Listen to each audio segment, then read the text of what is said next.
Seaford Town, a unique place in Jamaica, a survival of an experiment that came out of a period of great change.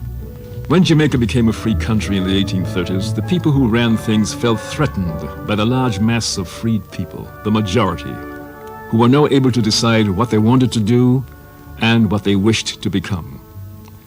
Many were determined to break away from the old ways, and it wasn't clear if they were going to be hostile or not.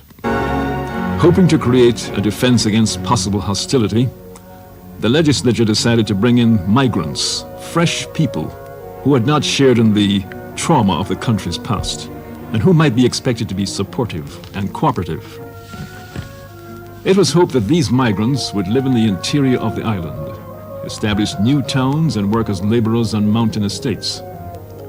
A number of Scots and Irish were brought in, but the first significant group were Germans, who embarked from Bremen and arrived late in 1834. They went to Portland, St. Anne, Manchester, Clarendon, and St. Elizabeth. But the group that had the most lasting effect were among 532 Germans who arrived in December 1835 on the Ulbers, with sail from Bremen. 249 of them were taken to Seaford in Westmoreland to establish a town. The site is about 25 miles from Montego Bay and was built on 500 acres of Montpelier Mountain Estate, owned by Lord Seaford. The new arrivals had a hard time. Only a few of the houses, which should have been ready for them, had been completed. So the majority was sent into the bush to build their own houses. But they did get provisions and a small weekly allowance until they could find their feet.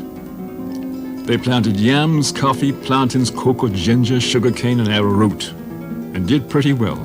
But by September 1838, the population had dwindled from 249 to 156. Some left Seaford to settle in coastal towns and other parts of Jamaica, but many migrated to the United States.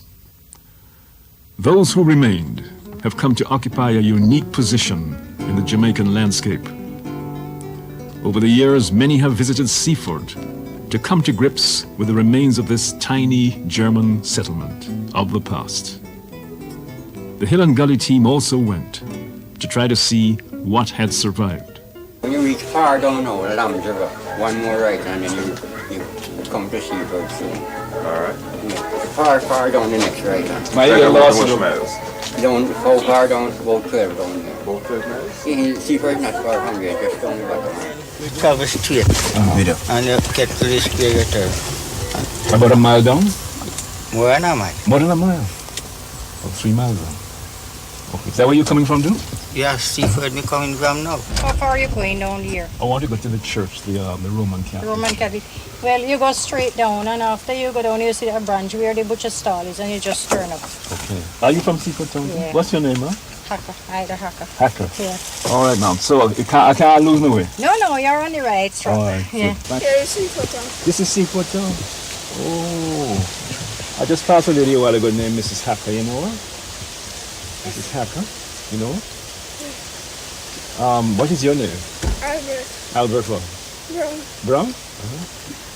So where's the Roman Catholic Church? How far is it? Down here. Just down the road there. She's down here. Where you could eat you the apple from? Yes, teeth. Your teeth is?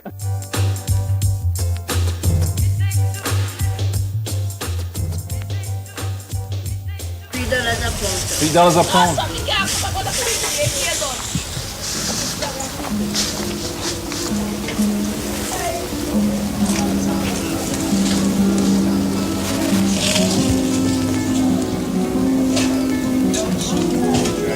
You're born around here? What you do? Farming or? Yes, farming. What you do? But how come you're buying carrots if you don't farm? You have to buy some of the time. You can't farm everything. That's true. What you grow though? Yam. So you're going to buy carrots too? You're going to buy carrots too? Yeah. What are the chief places in Seaford Town that I should look for, apart from the church? What else At the is there? training center and the clinic. Have a clinic up there too? Yeah. Why you don't think you can tell me something about the place? No, I can't tell you. I am very young. You were born in Seaford Town? Yes. Went to school here too? Yes. So where are you headed for now? I'm gonna get some beef inside here. Oh, you do farming too? No, not really. I do furniture work. Oh, what you make, beds and chairs? Yeah. Out of what kind of wood? Just about any native lumber. Cedar, maho, teak, mahogany. So how did you learn furniture making? Well, my father used to do it. My father was a carpenter. He used to build some furniture. And I went to the training center up here. I did that year up. It's for the technologists. Isn't that lovely?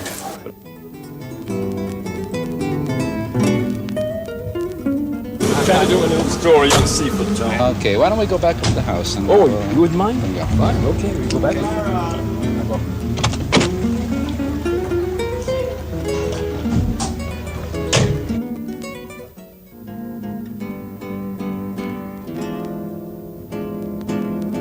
Most of the flowers here I planted myself. They've all grown in the last 5 years. The ones you see right around here. You get a lot of rainfall, or is it just... Right now, this is the driest it's been. The driest I've seen it. Maybe you'd like to meet Yes, I would. Rita Whedon, huh? Yes. Rita is from Montego Bay, and she comes up here 2 or 3 times a week, looking after a school feeding program that we have, Yes. and also for the building program that we have at the training school. Is it Wiederhof? Wiedenhout. Wiedenhof. What made you become interested in... Well, I used to come to Jamaica in the 70s on holidays. And I did two work experience periods with Father Friesen when he was still the parish priest. Yes. And then I relocated. I moved to Jamaica in 1985. And I've been here ever since, But, attached to this yes. place in particular. Yes. I've never been to another island. Is that so?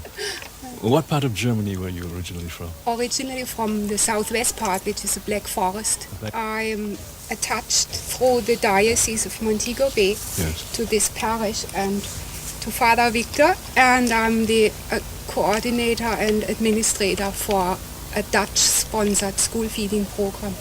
All age and basic schools, 11 altogether, and I'm doing some accounting work for the construction phase of the vocational school, which you will see after. Yes. How many children are we talking about here? You mean in the feeding program? Yes. Around about 1,700 children. It is hoped that because of that, attendance will improve and their learning capacities at the same time. And this is a midday meal? Yes. And schools cook. They are responsible for purchasing because they are supposed to use the local produce to use in the school. So it's the principal's responsibility.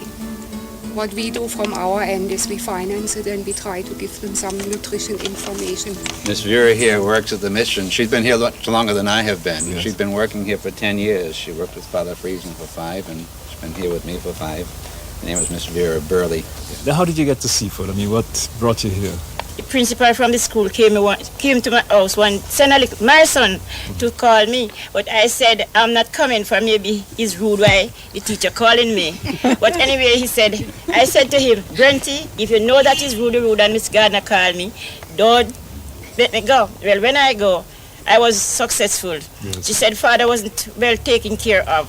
So she said I must get the work. So I told her I would not work that day. I would come the next day. So from that I'm here. How do you like Seaford? Well, it's very nice. Well, you have to like where you live and where you work. Yes. That's a good philosophy, isn't it? So who's the other lady, Father? This is Miss Graham. Yes. And she lives up the hill here. And she's worked in the training school and just recently retired. She's a great singer at church, now I just came from up there. So you're a part of the church choir? Yes, and Father Francis was here. They did have a get-together up at the training center and a sing-a-song. And from that, Father put me in the choir. You liked your voice? Yes, sir. The flat land across the valley here is called Old Town. And Father Friesen, who was a historian, used to think that it got the name because the first barracks after the arrival of the first immigrants were erected in that area, temporary housing. And the people still call it Old Town, even though nothing is left. About 2/3 of the original Germans at Seaford were Catholics.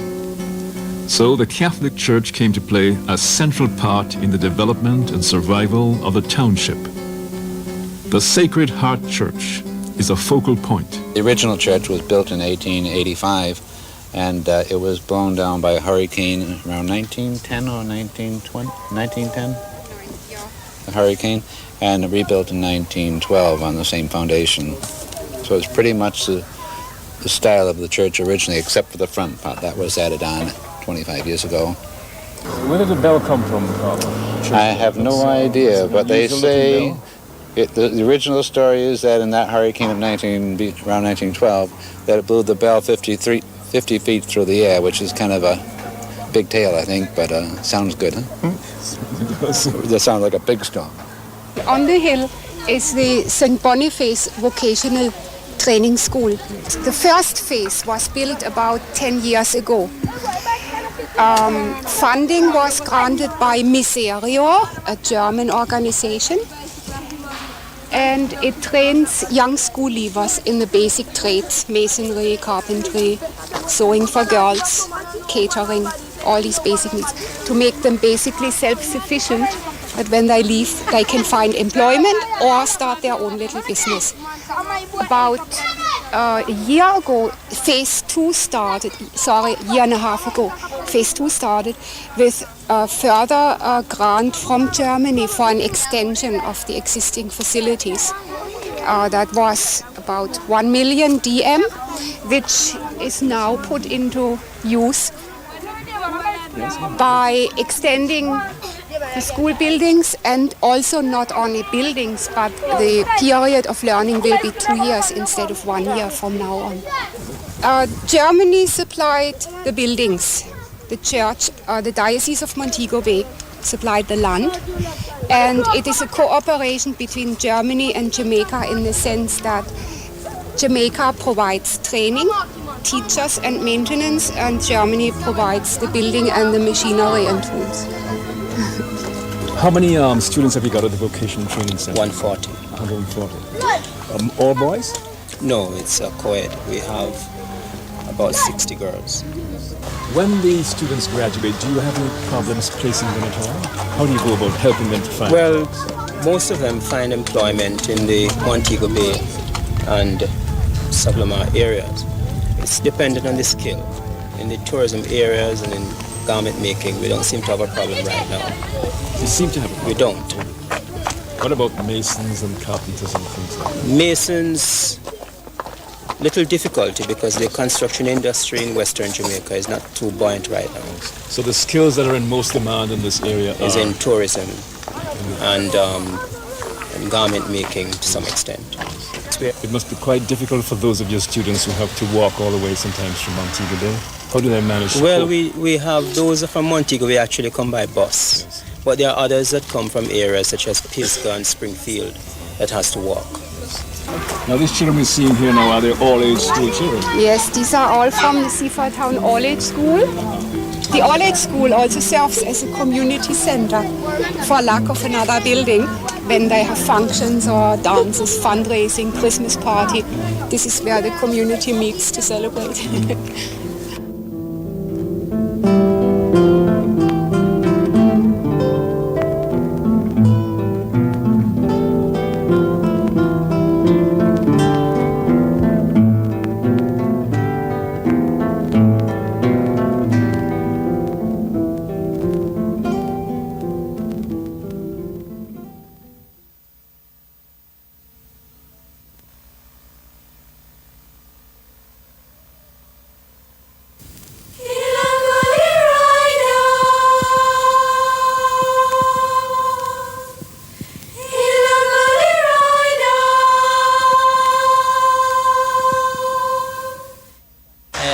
Pat Mulcahy is my name, but people call me Dr. Pat because they have trouble with my surname. Yes. How long have you been in this?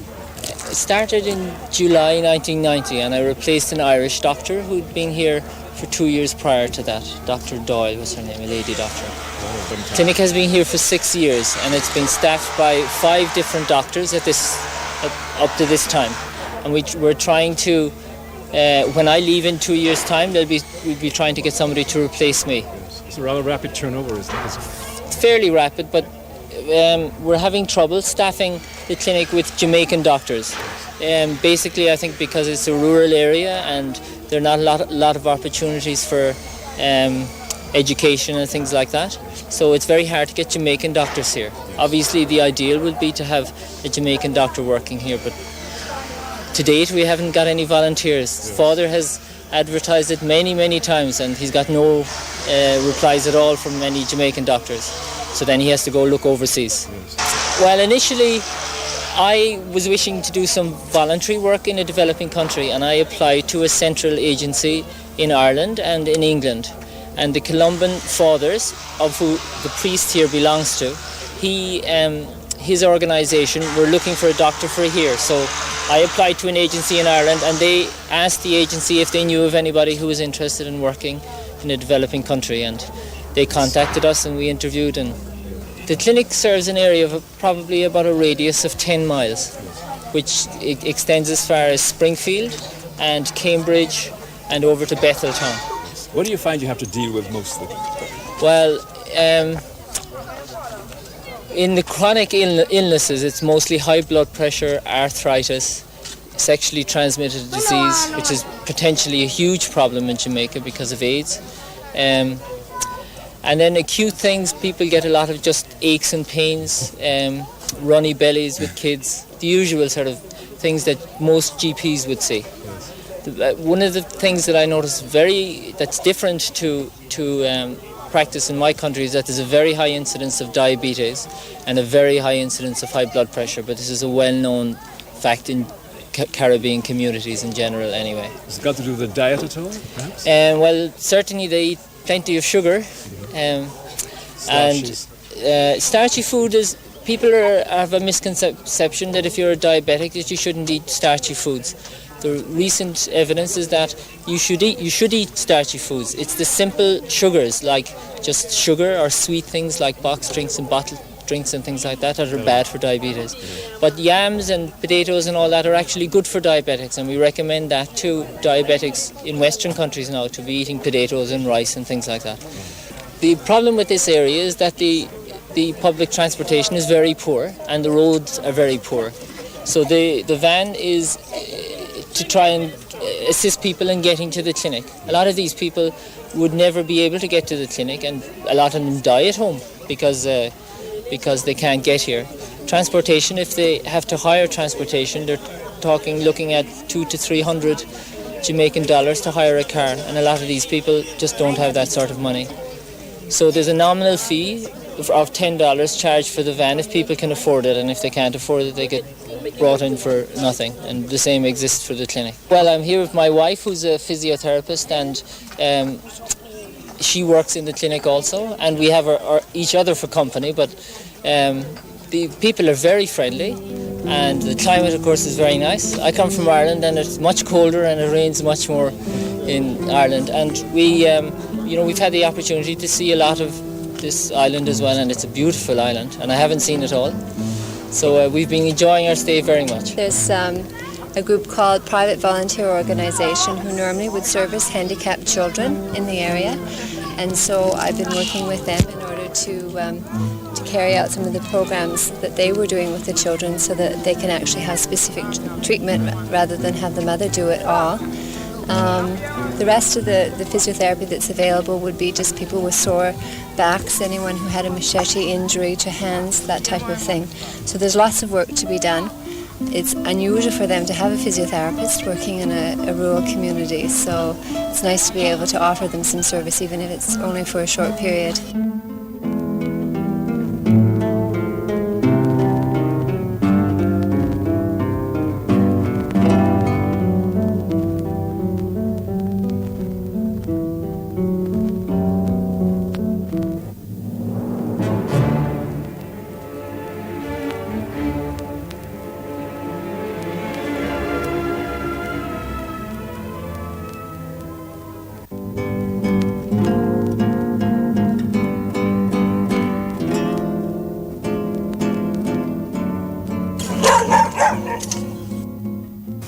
great-grandparents them, and one of my old great-grandmothers, but I don't know the husband them.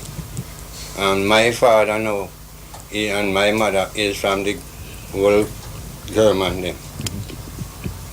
And, go ahead, sir. And I live here. My father and my mother dead. So I bought this place and come here and live here. Yes. And I have more brothers and sisters. Some of them in Canada, some is here. And my uncles them, all the uncles them that are. Yes. And the aunties them. It's only the cousin them live. You never thought of going to Canada yourself? No. What do you do around here, sir? Farming. What do you do? We work, we raise cow, we plant our cultivation, and we get the food. We don't sell the food, keep the food to eat. And sometimes someone come around, we give them a little food, help them out. But the disease now take the tobacco, and we spray them 3 times now, but it's still to destroy them. But up to now, we don't have any ripe plant to cut out of it yet. And we plant tobacco here, tobacco then strong, just strong and proof from. Well, the coffee bag now, you take the coffee, you put it in the mill. This is the coffee mill, sir. You take the parched coffee, and we throw it in the mill like this. And after we throw it in there now, we start to grind it like this until the full mill of coffee is done. And when it finish now, we take out this brown one, throw it in the bag, boil the water, throw it on it, and strain it out. And after you strain it out now, whether you use sugar, milk, and put salt in it and drink it.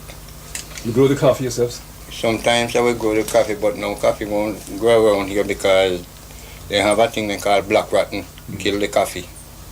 Well, this is the coffee pot now. We make up the fire, and we put it on the fire, and we fill it with water. And when it starts to boil up, we throw it into the bag, grind the coffee and put it into the bag, and strain it through the bag, and go into the pan.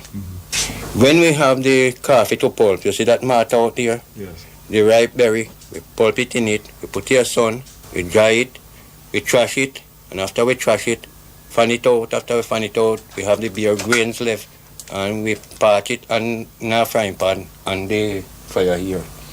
And when it comes to a color brown, we take it off. Then we know say it prepare. These are tiny peas. We call them string peas. We plant them, give them stick when they start to run, and we pick the young one them and cook them. Tastes like what? It tastes nicer. Like gungu or? Better than gungu.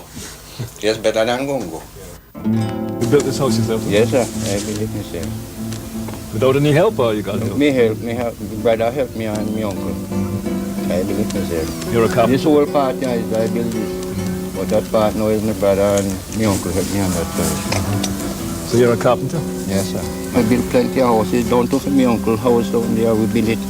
Lots of house we work on. Man build. Help my brother build for him. Help me other brother, one live at Lomas, build for him. Charlie Montreal build a lot. Lambs River, all for Mars Run, we build a house up for Mars Run. Oh, yeah. 2 hours, me and my brother. Near to the Sacred Heart Church stands this small museum, like a shrine, preserving the memory of that tiny exodus from the port of Bremen in 1835. The people from Germany who came to Seaford Town were brought here as indentured laborers. They came in several small groups, and up on top you see recording of their name, family status, how many children came. The names changed over the years to suit the English pronunciation, but many of the original families still reside here with their anglicized names. Each immigrant was given 3 acres, even a baby. So if you had 5 members in your family, you had, after your indenture time was finished, you had 15 acres of land for which you had a title deed. That tiny exodus from the port of Bremen in 1835, of men, women, and children bound for Jamaica and a new life, not knowing where that adventure would take them or what would be the fate of their descendants.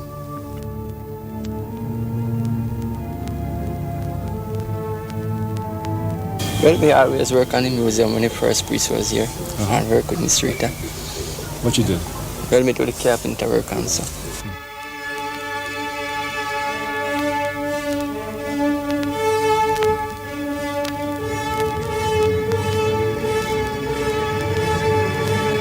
These are the survivors of the Seaford Town settlement, to which 249 Germans eager to start a new life came in 1835-1836. Many drifted away, many migrated to other lands. But the great-grandparents of these people remained for the most part, and their grandparents, and their parents. They came to terms with the land and the countryside, with the new crops, and the Jamaican society, with the accents of Jamaican speech. And they have added their quota to the Jamaican experience and to the complex Jamaican culture.